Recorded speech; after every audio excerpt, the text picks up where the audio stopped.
Hello and welcome, this is the Quiet Mysteries, and today I'm going to be reading The Lost Heir by Ch.3. Sutherland. Chapter 3. The Bay of a Thousand Scales was farther away than Tsunami had realized. She'd been studying the map of Pyrus since she was tiny, but it was hard to fit that picture over the enormous world below her. She kept expecting to find neat little spirals of islands that would fit in the palm of her talons. Instead, she found herself flying over vast expanses of empty ocean, dotted here and there with a solitary outcropping of a rock. After they took a long detour inland to convince the skywing they'd gone in the opposite direction, they circled around south and flew out to sea. They managed to make it to a small rocky island shortly after nightfall, but according to Starflight, they were still a long way from the Bay of a Thousand Scales. He'd calculated the distance and their speed and had a long, boring lecture ready to explain it all. The rest of them fell asleep halfway into it, and he spent the next day sulking about it. Still, Tsunami had to admit, if only to herself, that it was useful having someone around with all the geography and flight plans in his head. For a few days, they stopped whenever they saw an island, ate a seagull or a fish if they could catch any, and then flew on. Tsunami tried diving into the ocean several times and was disappointed to discover she couldn't swim as fast as she flew. The only good news was that the ocean water helped to heal the burn on her neck. It was 4 mornings later when Tsunami finally woke up on an island that was officially part of the Thousand Scales. She started awake from a dream in which their cave had collapsed and was slowly crushing her to death, and discovered that Clay had rolled over on top of her in the middle of the night. Grumbling, she wriggled out from under him and let his tail flop onto Starflight's head. The 5 dragonettes were packed into a cavern halfway up a tall sea cliff. It was cramped and uncomfortable and smelled of seagull droppings. Clay had barely been able to scrunch his wings low enough to crawl inside. And why were they sleeping in this horrible spot instead of the nice white sandy beach below? Tsunami sat down in the cave entrance and glared at Starflight, which wasn't very satisfying since everyone was still snoring away. Clay was stuffed against the back wall with Sunny between his front talons, and Starflight curled up alongside. Even Glory had her tail draped over Clay's. Her scales glinted orange and gold in the light of the rising sun, with bursts of red when she shifted sleepily.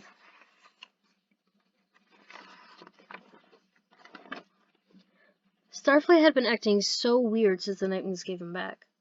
Suddenly, it seems like he wanted to argue with Tsunami about everything. If she said, "Let's sleep on the beach, it'll be fun," he'd say, No, we have to sleep in a hidden cave. That'll be much safer." Safer? As if there was anything to worry about all the way out here, in the middle of the night. But everyone was still mad at her about attacking that soldier, so they all voted with Starflight. She didn't like that development at all. Tsunami watched them sleep for a moment. It was so hard to lead effectively when everyone kept questioning you and complaining about everything. She only wanted what was best for them. Didn't they know that? She'd always figured she would fight 100 Skywings to protect them. But maybe I shouldn't. Maybe my friends don't want my protection after all. Maybe they wanted Starflight to be their leader instead, even though he never risked one scale on his body for them. Tsunami glanced down at the sea, sparkling aquamarine below her. Somewhere in those blue-green depths was her family, her parents, her kingdom, everything that should have been hers, if the Talons of Peace hadn't stolen her away and ruined her life. Perhaps the problem with her friends was that they were from different tribes, all stubborn and muddled up instead of sensible like Seawings. Maybe her own kind would understand her better. They'd appreciate her instead of yelling at her. Well, she didn't have to sit here waiting for everyone else to wake up. It wasn't like they'd be much help when it came to searching anyway. Tsunami stretched her wings and then tipped forward out of the cave opening. Wind whistled past her snout, tugging at her tail as she plummeted down the cliff. At the last moment, she snapped her wings open and sailed across the top of the water, skimming it with her claws. Joy tingled through her scales. She spun and dove into the water. The sea was warm here and busy with underwater life. Her splash sent what seemed like thousands of fish scattering away, several of them disappearing into pinkish-orange coral reef that curled out of the sand like a petrified forest. A blobby dark blue octopus goggled at her from the branches. Tsunami kept seeing flickers of bright yellow and silver at the edges of her vision, as the fish fled from her webbed claws. No welcoming committee of delighted sea-wings, though. No glowing jellyfish marking a path to Queen Cora's castle. No cavalcade of bowing seahorses and bejeweled lobsters to lead the way. Not that she'd been picturing the homecoming scene from The Missing Princess or anything. Tsunami swam along the coral reef, peering at the creatures hiding in the nooks and holes. A hideous thing she might have thought might have been an eel stared back at her.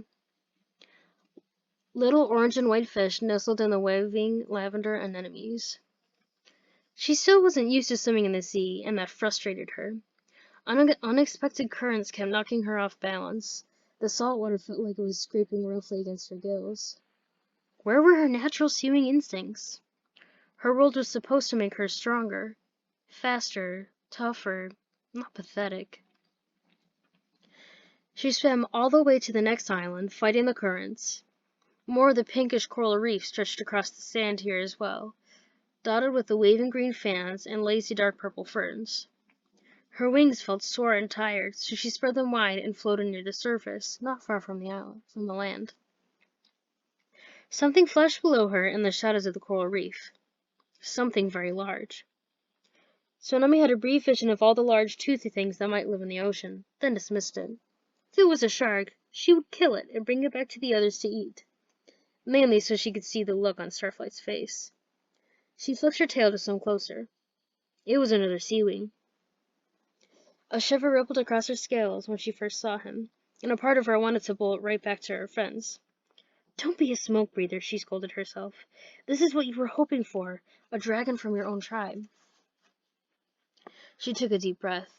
The strange sea-wing had dark blue horns, sky blue scales, several shades paler than hers.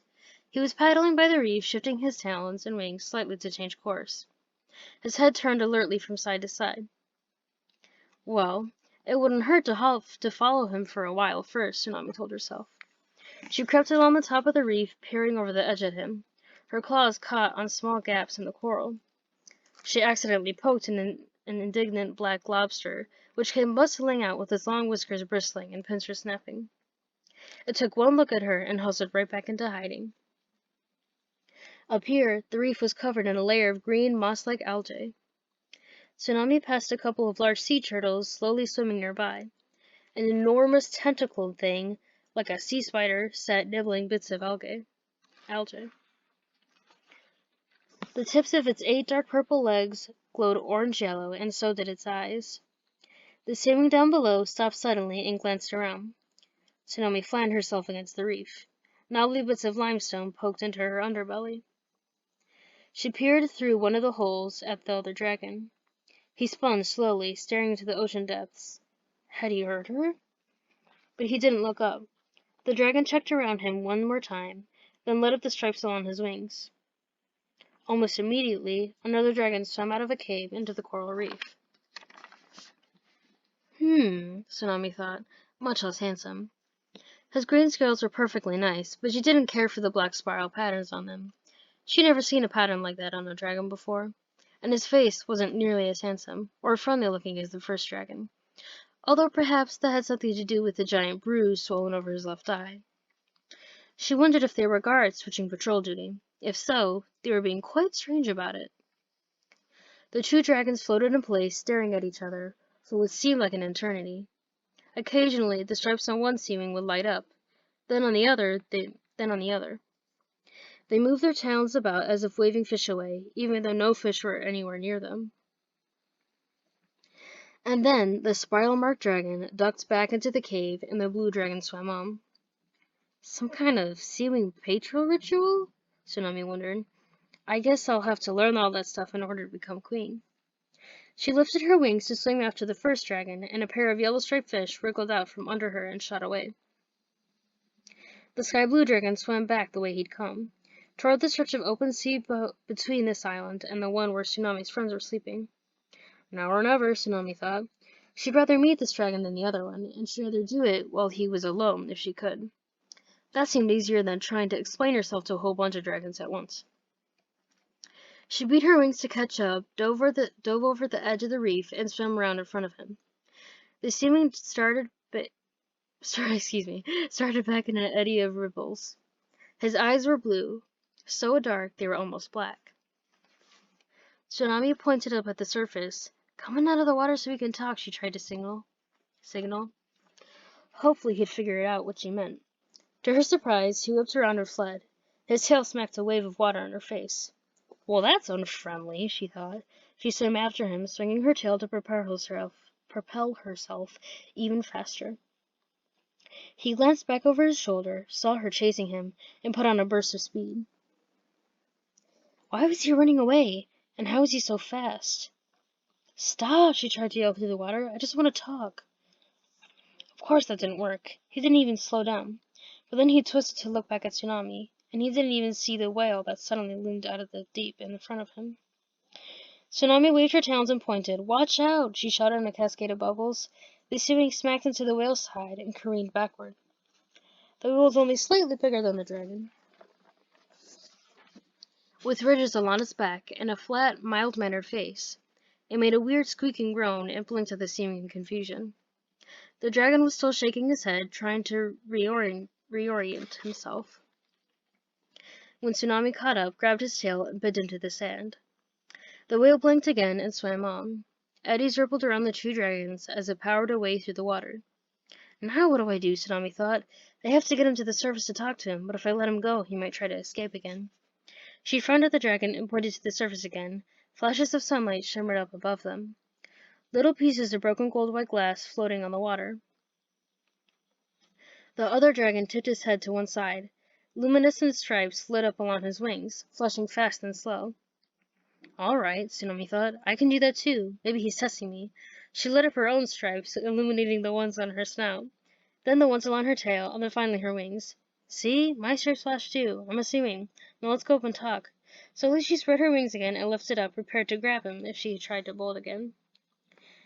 He scrambled upright, but stayed with her. Encouraged, Tsunami swam a bit closer to the surface. He followed, but only for a bit before he stopped to look around. His stripes flashed again, this time along his neck and tail. Impatiently, Tsunami let up her stripes one more time, mirroring what he'd done. The seawing's wings flared open with a whoosh that scared the fish in the reef. He lunged towards Tsunami, fast as a minnow, his front talons reaching for her. Tsunami roared, blasting him in the eyes with bubbles, and sliced her claws across his snout. She didn't know why he was attacking. Maybe he was a traitor suing. Or maybe he was guarding his territory or treasure. Perhaps he thought she was an intruder, although he wasn't much of a guard if his first instinct was to run away, and his second was to attack with no reason. "He'll be sorry when he finds out who I am," she thought fiercely. She kicked his underbelly hard with her back legs. He coughed up a stream of bubbles and fell back. Tsunami spread her wings, snarled at him one more time, and shot to the surface. She burst into the air and kept beating her wings to rise into the sky. In the distance, she could see the cliffside cave and the worried faces of her friends poking out. An enormous splash sounded behind her. The other sea wing surged out of the ocean. His massive tail whacked the water twice as he lifted into the air, sending giant waves rushing in all directions. He looked even bigger out here than in the air. He looks even bigger out here in the air. His hooked claws gleamed sharply in the sunlight. His dark blue eyes were fixed on her wings. The first true citizen of her kingdom she'd ever met, and he was coming to kill her. And that is the end of Chapter 3. Once again, this is The Lost Heir. It's the second book in the Wings of Fire series by Ch.3. Sutherland. Have a great day. Sorry for all the pronunciation mistakes.